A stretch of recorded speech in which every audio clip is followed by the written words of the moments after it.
tu nous as humiliés. Ma fille a hurlé, nous allons te poursuivre en justice pour diffamation. Je m'étais tu pendant trop longtemps, mais il était temps que la vérité éclate. Une petite question avant de continuer, d'où regardez-vous cette vidéo? Laissez votre ville en commentaire, car ce qui m'est arrivé cette nuit-là, cet appel à minuit 1, a tout changé. Et j'ai besoin de savoir que ce message atteint les personnes qui ont besoin de l'entendre. Je m'appelle Lucien Petit, j'ai 63 ans. Il y a 3 jours, mon fils m'a appelé. Sa voix avait ce ton lisse et travaillé, celui qu'il utilisait avec les prestataires dont il se séparait. Papa, à propos du réveillon, a dit Clément, c'est devenu davantage un événement de networking professionnel cette année. Des clients à très haut potentiel. Tu serais sans doute plus à l'aise tranquillement chez toi. J'ai compris ce qu'il voulait dire. À 63 ans, j'étais devenu un inconvénient, une gêne. Je vois, ai-je répondu. Je savais que tu comprendrais. Le soulagement a envahi sa voix. J'ai raccroché, assis dans ma cuisine à Saint-Cloud, fixant le calendrier. Le 28 décembre, 3 jours avant leur fête parfaite. Mais pour comprendre comment j'en suis arrivé là, comment ce fils qui m'apportait autrefois ses devoirs d'école ne pouvait plus supporter ma présence, il faut remonter 4 ans en arrière. Il y a 4 ans, Hélène était encore en vie.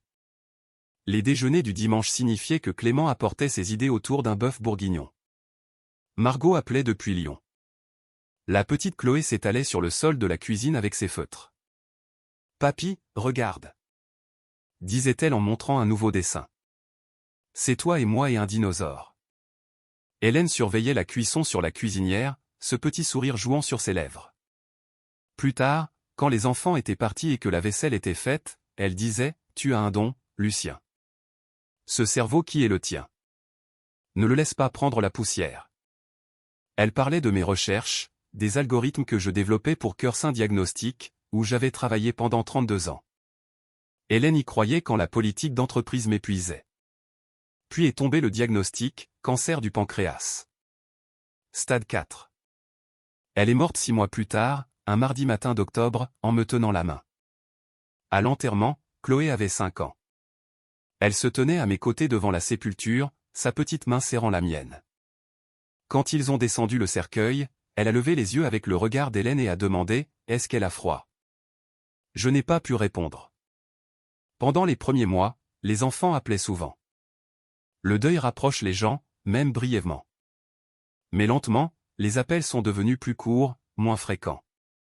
Clément a commencé à me couper la parole lors des réunions chez Cœur Saint. Les méthodes de papa sont solides, mais nous devons nous moderniser, comme si j'étais déjà à la retraite, déjà hors jeu. Les appels de Margot se sont transformés en SMS. Très occupé, papa. On s'appelle plus tard? Ce plus tard n'arrivait jamais. Je me retrouvais seul dans la maison de Saint-Cloud presque tous les soirs. Les lunettes de lecture d'Hélène étaient toujours sur sa table de chevet. Je ne pouvais pas les déplacer. Son jardin, dehors, devenait sauvage. Je n'avais pas le cœur à m'en occuper. Quand Hélène est morte, quelque chose en eux est mort aussi. Ou peut-être que cela a simplement révélé ce qui était déjà là. Peut-être que sans elle pour faire le lien, nous n'avions jamais vraiment été une famille. Juste des gens vivant à proximité les uns des autres, maintenus ensemble par sa seule volonté. 2 ans après avoir enterré ma femme, j'ai fait une découverte majeure. Le 2 mars au matin, mon bureau à domicile n'était éclairé que par la lueur de l'ordinateur et la lampe de bureau qu'Hélène m'avait offerte il y a 20 ans. Je travaillais sur un algorithme depuis des mois. Une intelligence artificielle pour analyser l'imagerie diagnostique. Pas seulement pour lire des scanners, mais pour voir des schémas, pour détecter des maladies précocement. Des maladies qui tuaient des gens avant que les médecins ne sachent quoi chercher. Des maladies comme celle qui avait emporté Hélène. Le code s'est mis en place. Je me suis adossé à mon siège, fixant l'écran. La photo d'Hélène me regardait depuis le coin de mon bureau, son sourire éternel. On y est, ai-je chuchoté. C'est ce que tu pensais que je pouvais faire. Pour la première fois en 2 ans, j'ai ressenti autre chose qu'une douleur vide. J'ai ressenti un but. J'ai saisi mon téléphone. J'ai appelé Clément. Tard, mais ça ne pouvait pas attendre. Papa, il est 2 heures du matin, a-t-il répondu, la voix pâteuse. Je sais, Mais j'ai fait une percée. Une vraie. Cet algorithme pourrait sauver des milliers de vies. Silence. Sa voix s'est aiguisée. Dis-m'en plus. Je l'ai fait. Je lui ai tout dit. Je n'avais aucune idée que cet algorithme, né du deuil, des nuits blanches et d'un espoir désespéré, allait me coûter tout ce qu'il me restait. Cet appel à Clément à 2 heures du matin a tout changé. Cet algorithme pouvait sauver des vies, mais j'ignorais qu'il allait me coûter ma famille. La découverte était réelle, mais elle avait besoin d'être validée. J'ai contacté la docteure Béatrice Hénon à l'université de la Sorbonne. Nos chemins s'étaient croisés lors de conférences au fil des ans. Ses travaux sur les réseaux neuronaux étaient brillants, méticuleux. Nous nous sommes rencontrés dans une brasserie près du campus par un après-midi gris de mars. Je lui ai présenté ma structure sur mon ordinateur portable. Elle a étudié le code pendant 10 minutes sans dire un mot. Finalement, elle s'est redressée. Lucien, c'est exceptionnel. C'est le projet d'une carrière. Elle a remué son café, le regard vif. Mais je veux que tu m'écoutes. Dépose le brevet avant d'en parler à qui que ce soit. Avant de le présenter à Cœur Saint, a-t-elle marqué une pause, et avant d'en parler à ta famille. Ma famille. Les conflits de propriété intellectuelle détruisent les relations plus vite que l'infidélité. J'ai vu des travaux brillants être revendiqués par des gens qui n'avaient rien apporté. Dépose-le d'abord. Protège-toi d'abord. Le cabinet de maître Damien Perrin était dans le 8e arrondissement de Paris. Tout de verre et d'acier. Il était spécialisé dans le droit de la propriété intellectuelle pour les startups technologiques. C'est solide, a-t-il dit en examinant ma documentation. Nous allons déposer une demande de brevet complète. Si quelqu'un essaie de prétendre avoir développé quelque chose de similaire, nous aurons une trace écrite que même les meilleurs avocats ne pourront briser. Le brevet a été déposé le 15 mars 2022. Chaque ligne de code était horodatée et légalement mienne. Je ne pensais pas en avoir besoin. Je voulais juste une assurance. Avril est arrivé avec l'appel de Clément. Papa, Cœur Saint est dans une situation difficile. Nous avons besoin d'innovation pour enthousiasmer à nouveau les investisseurs. Sa voix avait cette qualité énergique. Je sais que tu travailles sur des outils de diagnostic. Peux-tu nous conseiller sur la stratégie? Cela faisait du bien d'être sollicité, d'être valorisé. Nous nous sommes rencontrés au siège de Cœur Saint à Lyon. Clément a exposé les secteurs où l'entreprise perdait de l'argent. Nous devons pivoter vers les diagnostics basés sur l'IA. C'est l'avenir.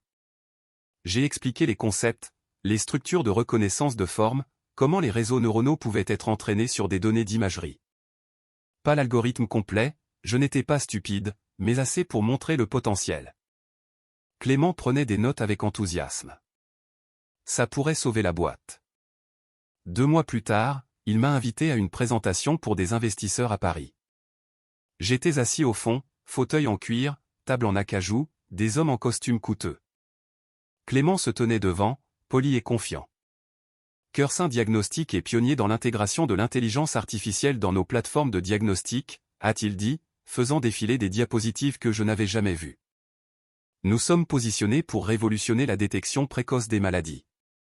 Mes concepts, mes structures, présentés comme l'innovation de Cœur Saint. Un investisseur a jeté un coup d'œil vers moi. Et vous êtes? C'est mon père, a dit Clément avec aisance. Lucien a fondé l'entreprise. Il nous a aidés pour certains travaux techniques de base. Aidé, comme si j'étais son assistant.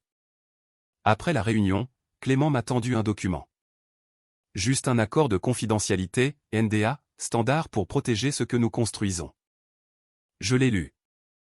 Accord de non-divulgation couvrant les informations exclusives liées à Cœur Saint Diagnostic. Je l'ai apporté à Maître Perrin. Cela concerne leurs informations exclusives existantes, a-t-il dit. Cela ne s'étend pas à votre travail indépendant. Votre brevet est antérieur à cela. Vous pouvez signer sans crainte. J'ai signé parce que j'avais encore besoin de croire que nous construisions quelque chose ensemble. Que, l'aide pour les travaux techniques, n'était que la gestion de Clément pour la perception des investisseurs. Que la famille signifiait quelque chose de plus que des parts de capital et des présentations PowerPoint. Au cours de l'année suivante, j'ai vu mon travail devenir son accomplissement, et je n'ai rien dit. Le réveillon de Noël était prévu pour 30 personnes, mais il n'y avait pas de place pour moi. Je ne veux pas dire littéralement.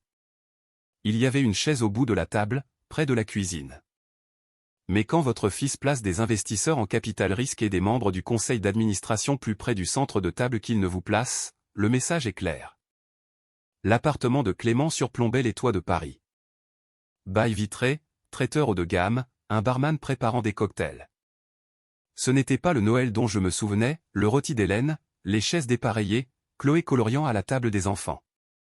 C'était un événement de réseautage avec une dinde. Margot parcourait la pièce comme une politicienne. Quand quelqu'un posait des questions sur les origines de Cœur Saint, elle souriait. Notre père a fondé l'entreprise il y a des années, à l'époque où le diagnostic était entièrement analogique. Il y a des années. Comme si j'étais un vestige, comme si 32 ans de travail pouvaient se résumer au mot « analogique ». Clément s'est levé en bout de table, verre de vin levé. Je tiens à remercier tout le monde de croire en notre vision. Les innovations que nous menons dans les diagnostics par l'IA vont changer les soins de santé. Notre vision, nos innovations. Je l'ai regardé décrire mon algorithme, celui pour lequel j'avais déposé un brevet 8 mois plus tôt, comme s'il avait émergé d'une session de remue-ménage en salle de conseil. Une femme en tailleur s'est tournée vers moi. « Monsieur Petit, vous devez être si fier. Qu'est-ce que ça fait de voir votre fils emmener l'entreprise vers le futur ?»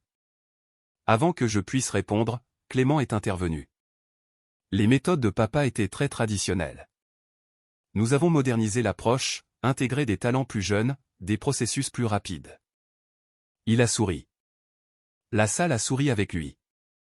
J'avais 63 ans, et mon fils venait de me traiter d'obsolète devant 30 personnes.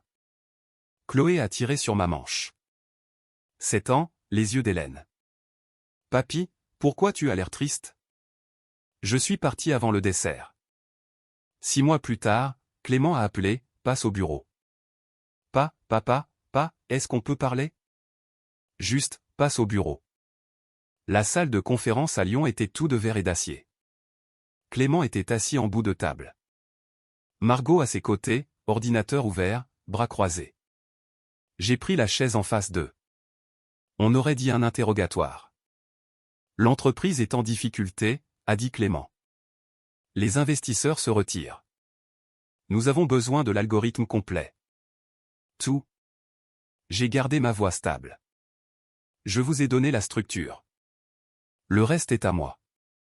Papa. Le ton de Margot était tranchant, impatient. Tu as signé un accord de confidentialité. Tout ce sur quoi tu as travaillé en tant que consultant pour Cœur Saint appartient à Cœur Saint. L'accord couvre les informations auxquelles j'ai été exposé. Pas mon travail indépendant, pas mon brevet. Clément s'est penché en avant. On est une famille. Tu as bâti cette boîte. Tu ne veux pas la voir réussir? Si. C'est pour ça que je protège le travail. Sa mâchoire s'est crispée. La famille ne poursuit pas la famille en justice. Je me suis levé. Mes mains tremblaient, mais pas ma voix. La famille ne vole pas la famille non plus. Le visage de Margot a rougi. Tu es déraisonnable. Je suis sorti. Je suis arrivé à ma voiture avant de réaliser que mon téléphone avait enregistré toute la conversation. En France, un enregistrement à l'insu de l'autre peut être admis en justice si c'est strictement nécessaire à l'exercice de la preuve. Je n'avais pas besoin de leur permission. Je suis rentré chez moi et j'ai commencé à monter mon dossier. Ils m'avaient donné un choix, disparaître ou me battre. Ils ont fait une erreur. Ils ont supposé que je disparaîtrais. Ils n'ont pas seulement volé mon travail. Ils ont essayé de m'effacer entièrement.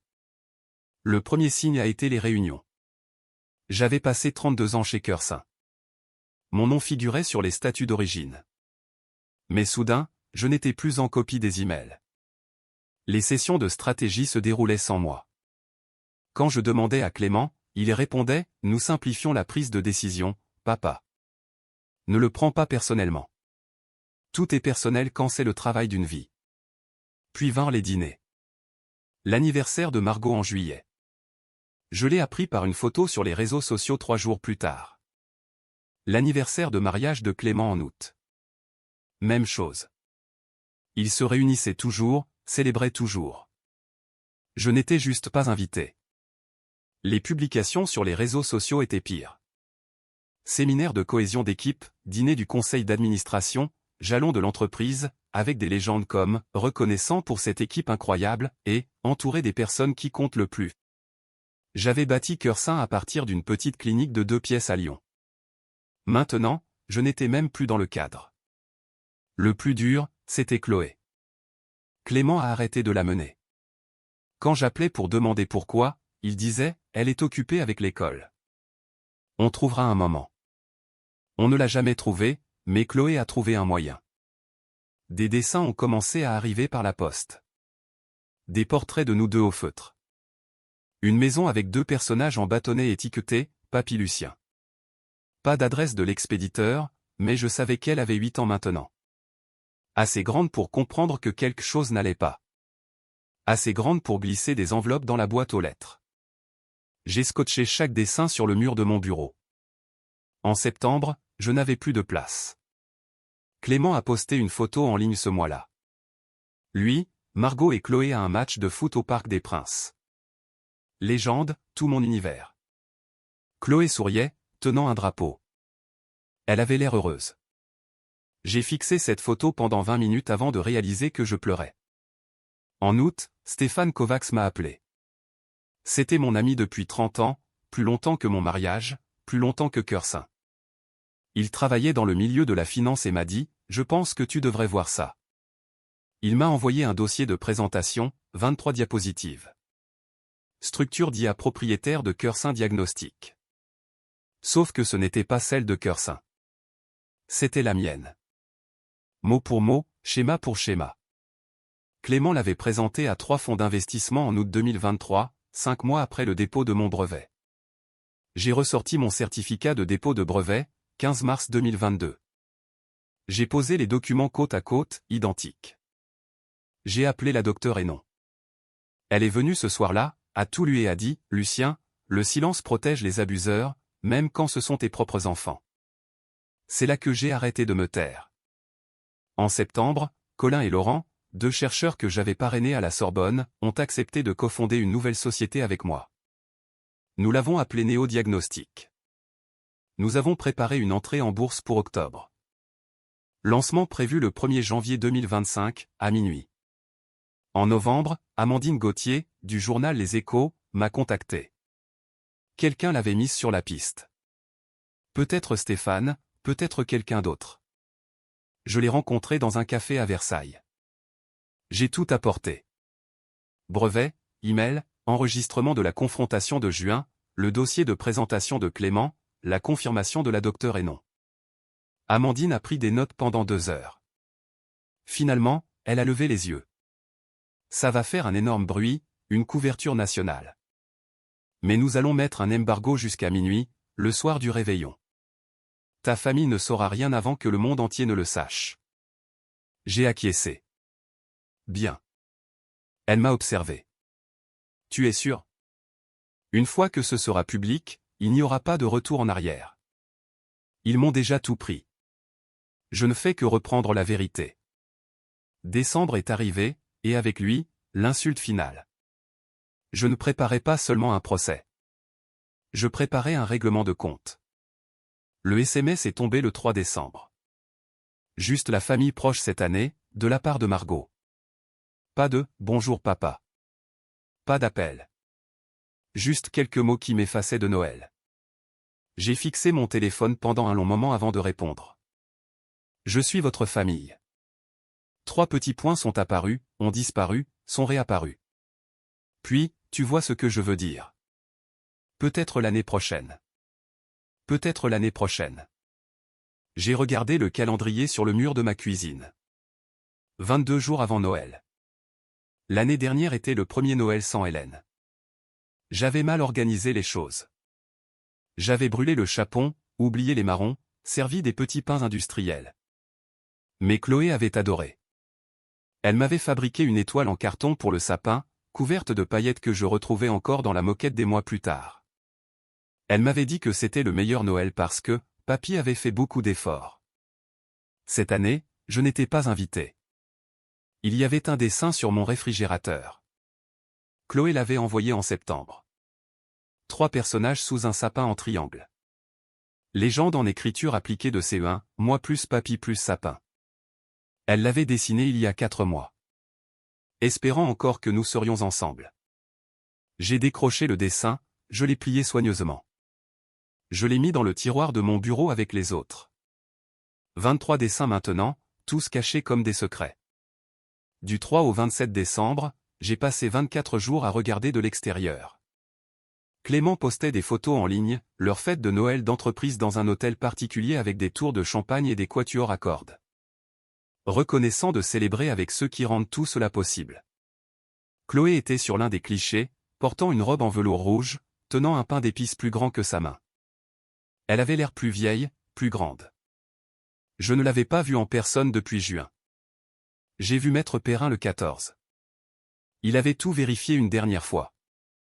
Brevet, email, enregistrement, déposition. 247 pages de documentation. Il a fermé sa mallette lentement et m'a regardé. C'est blindé, a-t-il dit. J'ai envoyé un email à Amandine le 20. Objet, je suis prêt. Corps du message, publiez-le. 2 mots. J'ai fixé le bouton d'envoi pendant 5 minutes entières, mon doigt planant au-dessus de la souris avant de cliquer. Le 27 décembre, dans une petite brasserie. Stéphane a commandé un café. Je ne buvais pas, j'entourais juste la tasse de mes mains pour me réchauffer.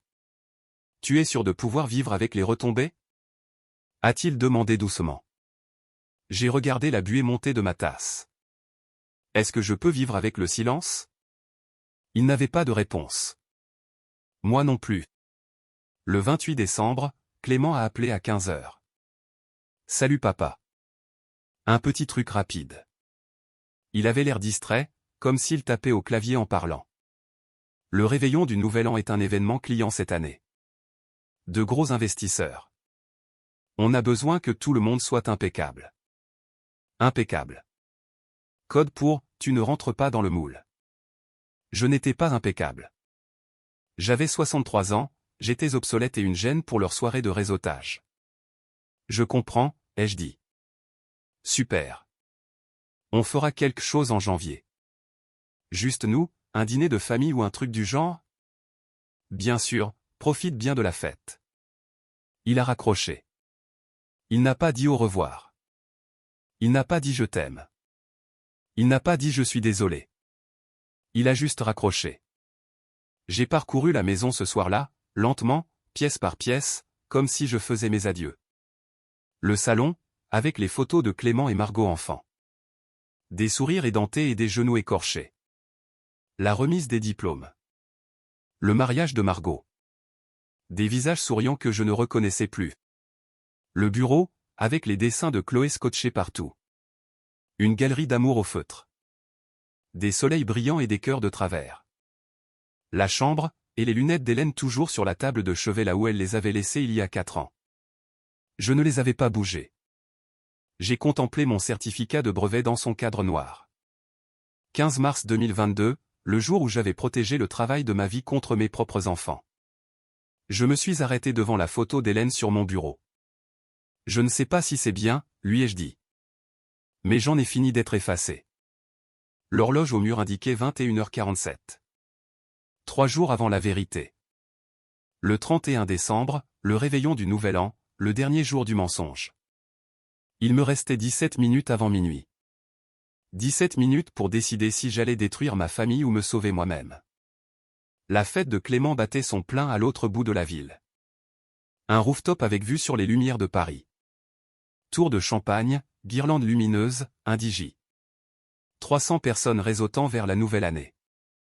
J'étais à Saint-Cloud, dans la maison qu'Hélène et moi avions achetée en 1987. Lumières éteintes, sauf celle de mon ordinateur sur la table de la cuisine. La télé en sourdine montrait les Champs-Élysées. La maison était calme mais habitée par une détermination. L'article était prêt. L'entrée en bourse attendait minuit 1. Amandine m'avait envoyé le lien en avant-première. Le titre, un fondateur de la tech accuse son fils d'avoir volé sa structure d'IA-breveté. Mon nom, le nom de Clément, les brevets, les emails, les enregistrements, tout horodaté et vérifié. Un clic pour tout annuler. Un email, arrêtez tout. 23h15. J'ai mis mon curseur sur le bouton de suppression. Ma main tremblait. Est-ce que je réparais quelque chose ou est-ce que j'en brisais davantage? J'ai pensé à Thomas, le jeune chercheur chez Cursin, inquiet pour son travail, avec un bébé en route. Si Cursin s'effondrait, qu'allait-il lui arriver? Aux 240 employés qui n'avaient rien à voir avec les mensonges de Clément. J'ai failli m'arrêter, failli envoyer l'email. J'ai regardé la photo d'Hélène. Elle n'avait pas de réponse, juste ce sourire de 2019. 23h30. Mon téléphone a vibré. Clément. J'ai failli ne pas répondre. Puis j'ai entendu la voix. Petite, nerveuse. Papy? C'était Chloé. Ma gorge s'est nouée. Coucou, ma chérie. Tu me manques. Sa voix s'est brisée. Je voulais t'appeler pour te souhaiter une bonne année. J'aimerais pouvoir te faire un câlin. J'ai fermé les yeux, pressant le téléphone contre mon oreille. Tu me manques aussi, bébé. Je t'ai fait un dessin. Un grand. C'est toi et moi au parc. Maman a dit que je ne pouvais pas l'envoyer, mais je vais le faire quand même quand elle ne regardera pas. Bruit de fond. Musique. Voix. Quelqu'un qui rit. Puis une autre voix, tranchante. Chloé, à qui tu parles? C'est Céleste, la femme de Clément, a chuchoté Chloé précipitamment. Je dois y aller. Je t'aime, papy. Je t'aime. La ligne a coupé. Je suis resté assis là, les larmes coulant sur mon visage. Elle s'était éclipsée d'une fête de réveillon juste pour me dire que je lui manquais. 23h43. J'ai ouvert ma boîte mail, tapé 2 mots à Amandine, publiez-le. J'ai cliqué sur envoyer. 23h59. La télé montrait le décompte. 10, 9, 8. Les gens criaient, des confettis tombaient, des inconnus s'embrassaient sous des bulles de champagne. Minuit. Les feux d'artifice ont explosé. L'année a tourné. 2025. Minuit 1. Mon téléphone s'est éclairé. Email, SMS, notifications affluant de partout. L'article était en ligne. L'introduction en bourse publique. Néodiagnostic évalué à 2,5 milliards. La vérité était sortie. Minuit 3. Mon téléphone a sonné. Clément. J'ai répondu. Papa, qu'est-ce que tu as fait, bordel? Sa voix était brute, paniquée. La fête s'effondrait derrière lui, la musique jouait encore, mais on entendait des gens crier maintenant. J'ai gardé ma voix calme. J'ai documenté la vérité. Tu nous as humiliés le soir du Nouvel An devant tout le monde. Si la vérité t'humilie, Clément, demande-toi pourquoi. Sons étouffés, cris, puis la voix de Margot, aiguisée et furieuse. Nous allons te poursuivre pour diffamation. Tu nous as détruits. Maître Perrin a tout examiné. Vous n'avez aucun recours. Tu n'es qu'un vieil homme égoïste et aigri. A-t-elle craché? La ligne a coupé. Il m'avait raccroché au nez. Je suis resté assis dans le noir, le téléphone brillant dans ma main. C'était fait. La vérité était là. Et il n'y avait pas de retour en arrière possible. À 1h du matin, mon téléphone affichait 53 appels manqués. À 2h, 204 SMS. J'avais arrêté de répondre après que Clément m'ait raccroché au nez. Après que Margot m'ait traité de vieil homme égoïste, après avoir réalisé qu'il n'y avait plus rien à dire. L'article était partout. En haut de la page d'accueil, partagé 20 000 fois en 1 heure. Au matin, le hashtag était en tendance nationale, justice diagnostic. Des gens que je n'avais jamais rencontrés prenaient parti, disséquaient les brevets, appelaient à des enquêtes. Internet ne dort pas, et il ne pardonne pas. Certains messages étaient bienveillants. Docteur et non, courageux. Hélène serait fière. Colin, le journal Le Monde veut une interview. Laurent, l'action néodiagnostique est déjà montée en flèche. Des inconnus, vous m'avez donné du courage. Merci de prouver que les brevets comptent. C'est ça l'intégrité. D'autres ne l'étaient pas. Tu as détruit ton fils par dépit. La famille passe avant tout. Vieil homme amer qui ne supporte pas que ses enfants réussissent. J'ai éteint mon téléphone à 3 heures du matin. Je suis resté allongé dans mon lit à fixer le plafond jusqu'au lever du soleil. Le 2 janvier à 10 heures, Clément a tenu une conférence de presse. Je l'ai regardé en direct sur mon ordinateur, mon café refroidissant dans ma main. Il avait une mine affreuse. Cravate de travers, yeux rouges et gonflés, voix tremblante. Un journaliste a posé une question sur la chronologie du brevet. Mars 2022 contre août 2023. Clément a bafouillé, a essayé de pivoter, a parlé de « développement familial collaboratif » et de « propriété intellectuelle partagée ».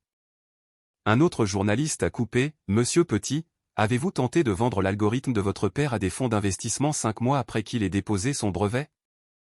Clément s'est figé, a regardé quelqu'un hors champ, puis a quitté la scène. La séquence est devenue virale à midi. À 16 heures, le conseil d'administration de Cœur Saint a tenu une réunion d'urgence. La présidente du conseil a publié un communiqué 1 heure plus tard, Clément Petit est suspendu en attendant une enquête indépendante. Effet immédiat.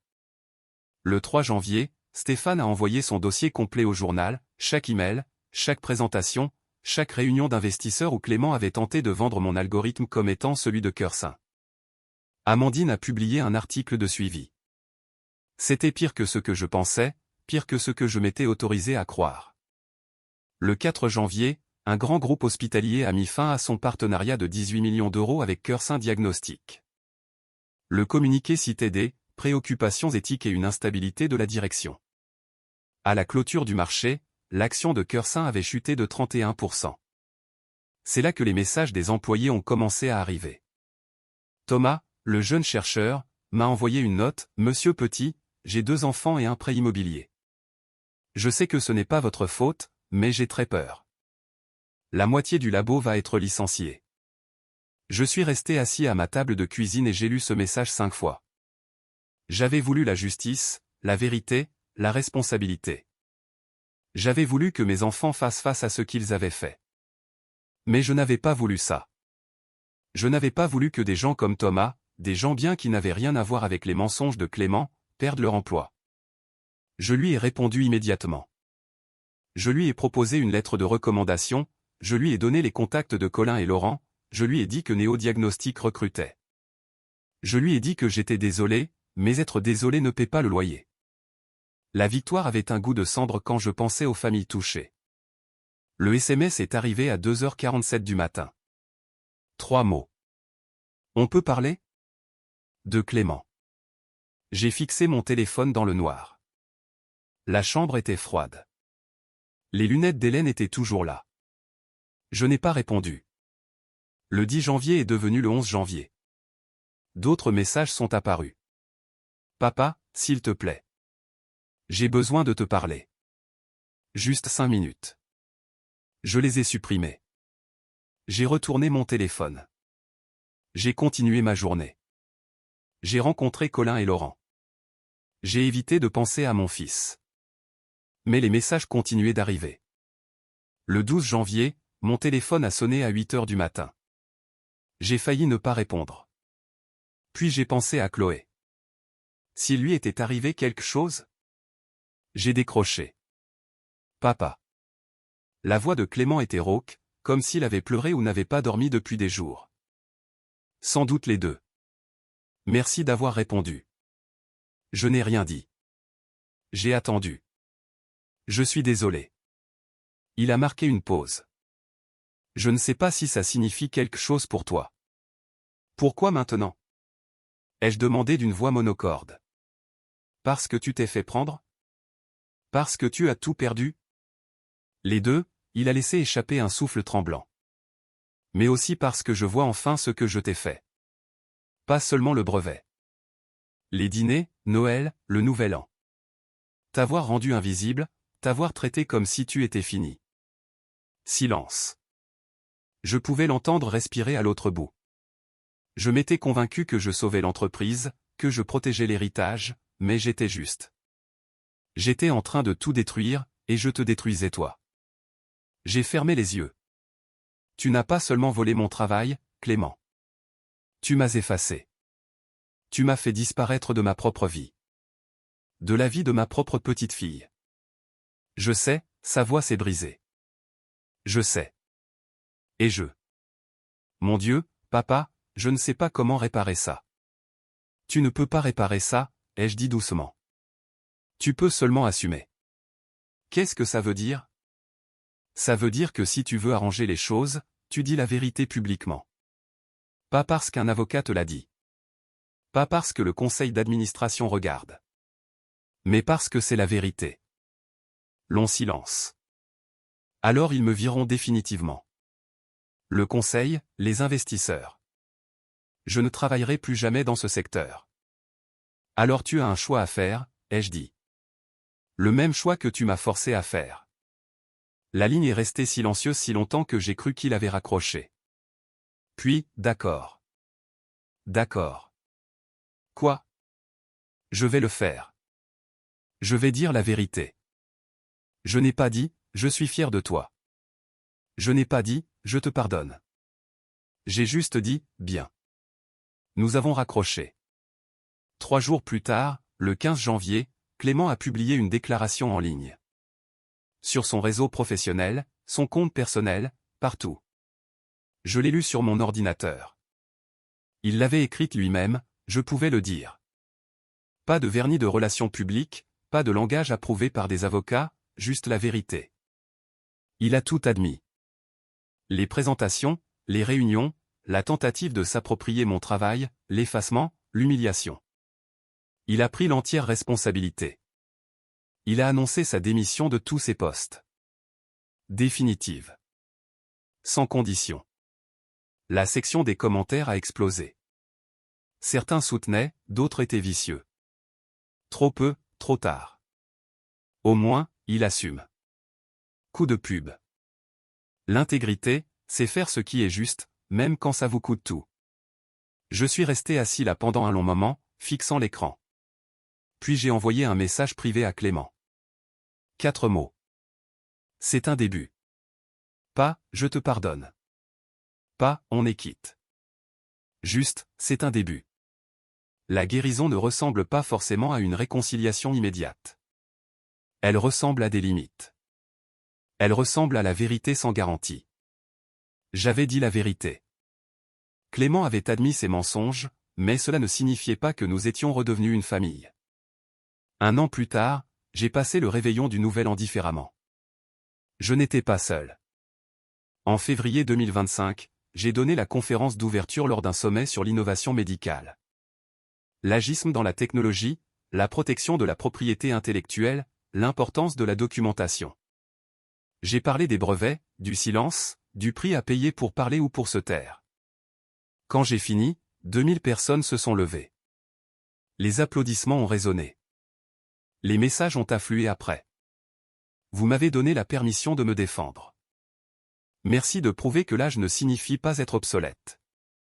En mars, Néodiagnostic a annoncé un partenariat de 60 millions d'euros avec un grand centre hospitalier. Le directeur m'a appelé personnellement, cette technologie va sauver des vies, Lucien. C'est ça qui compte. Il avait raison. En avril, Clément et moi nous sommes vus pour un café à Versailles. Le même genre d'endroit où Stéphane et moi étions assis 10 mois plus tôt. Nous avons parlé pendant 1 heure. Ce n'était pas chaleureux. Ce n'était pas facile, mais c'était honnête. Il avait commencé une thérapie, travaillé pour une petite structure, repartant de la base pour reconstruire. Il a posé des questions sur Chloé, a demandé si j'accepterais de la voir. J'ai dit oui. Pas pour lui, pour elle. L'été et l'automne sont passés, Néodiagnostic a grandi. Colin et Laurent ont embauché 50 chercheurs. Thomas était l'un d'eux. Il m'a serré la main dans le couloir. Merci. Juste ça. 31 décembre 2025. 1 an plus tard. Je n'étais pas à une fête sur un toit à Paris. Je n'étais pas assis seul à Saint-Cloud à fixer un écran, le doigt sur un bouton qui allait tout changer. J'étais chez moi, mais la maison était pleine. Colin, Laurent, la docteure et non, Stéphane, Maître Perrin, Amandine. Nous avons levé nos verres à 23h58. Aux deuxième chance, a dit Colin. À la vérité, a ajouté Laurent. Stéphane m'a regardé. À la famille que l'on choisit. J'ai regardé autour de moi. Ces gens me voyaient vraiment. Pas comme quelqu'un de dépassé ou de gênant, mais comme Lucien, comme quelqu'un qui comptait. 1 an auparavant, j'étais seul, non invité, invisible. Ce soir, j'étais entouré. J'avais perdu mes enfants. J'avais trouvé ma voie. J'avais perdu ma famille. J'avais trouvé mon peuple. Les deux choses étaient vraies. Les deux faisaient mal. Les deux guérissaient. Minuit a sonné. Feu d'artifice au loin. Cris de joie à la télé. Nous avons trinqué. Je l'ai ressenti. Pas du bonheur exactement, mais de la paix. Le genre de paix qui vient quand on fait ce qui est juste, même quand cela coûte tout. Mon téléphone a vibré. Minuit 14. Notification de mail. Objet, je peux t'appeler? Expéditeur, Chloé Petit. Mes mains tremblaient. Elle avait créé un compte email. Elle l'avait tapé elle-même, probablement avec de l'aide. Salut papy. Papa a dit que je pouvais t'appeler en vidéo si tu veux. Est-ce que tu veux? Tu me manques. Je t'aime, Chloé. J'ai fixé l'écran. Ma gorge s'est serrée. J'ai levé les yeux. Tout le monde me regardait. C'est Chloé, ai-je dit doucement. Elle veut t'appeler. La docteure et non a souri. Alors rappelle-la, Lucien. Je suis passé dans la pièce d'à côté, j'ai ouvert l'application vidéo, j'ai appuyé sur son nom, le cœur battant. L'écran s'est connecté. Elle était là, 9 ans, plus grande, des tresses dans les cheveux. Le regard d'Hélène. Salut papy. Je ne pouvais pas parler. Je la regardais, tout simplement. Salut ma chérie. Papa a dit que je pouvais t'appeler maintenant si tu voulais. Je veux, ai-je dit, la voix brisée. Je le veux vraiment, vraiment. Elle a montré un dessin à la caméra. Du papier cartonné, des feutres, 2 personnages sous un arbre. C'est nous au parc. Tu te souviens? Je m'en souvenais. Je m'en souviens, bébé. Raconte-moi tout. Elle a parlé et parlé encore. J'ai écouté, souriant à travers mes larmes. La guérison n'a pas d'emploi du temps. Elle ne promet pas de fins heureuses instantanées, mais elle commence par la vérité. Et parfois, si vous avez beaucoup de chance, elle commence par un appel vidéo de quelqu'un qui n'a jamais cessé de vous aimer. En regardant en arrière, l'histoire de ce grand-père n'est pas seulement une question de brevet ou de trahison. C'est ce qui arrive quand on reste silencieux trop longtemps. Ne soyez pas comme moi.